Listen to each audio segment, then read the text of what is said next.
Tonight at 10, jobs and prosperity must come first in any Brexit deal. The Chancellor spells out his priorities. Philip Hammond said that while people had voted to leave the EU, they hadn't voted to make themselves poorer.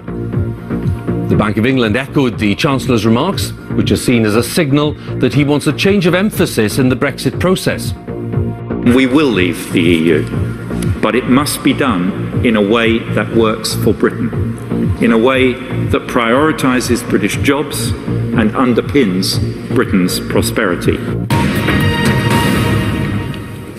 Mr Hammond also insisted that immigration needed to be managed, but not shut down. We'll have more on this major intervention by the Chancellor in the Brexit debate. Also tonight,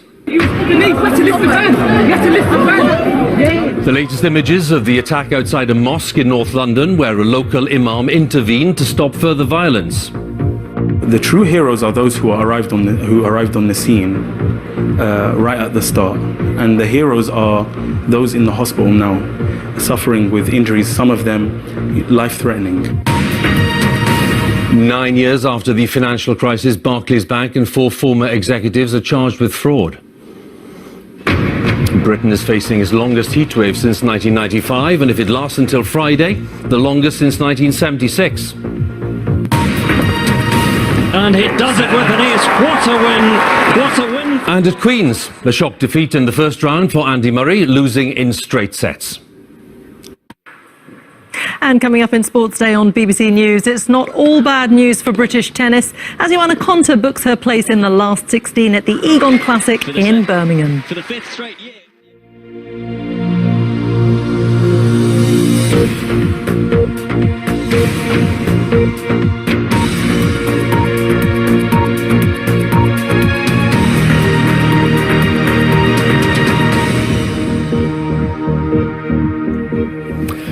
Good evening. A few technical problems tonight for which we apologise, but on the eve of the Queen's speech and in the week the formal Brexit talks got underway, the Chancellor has defined his own goals for the negotiation ahead.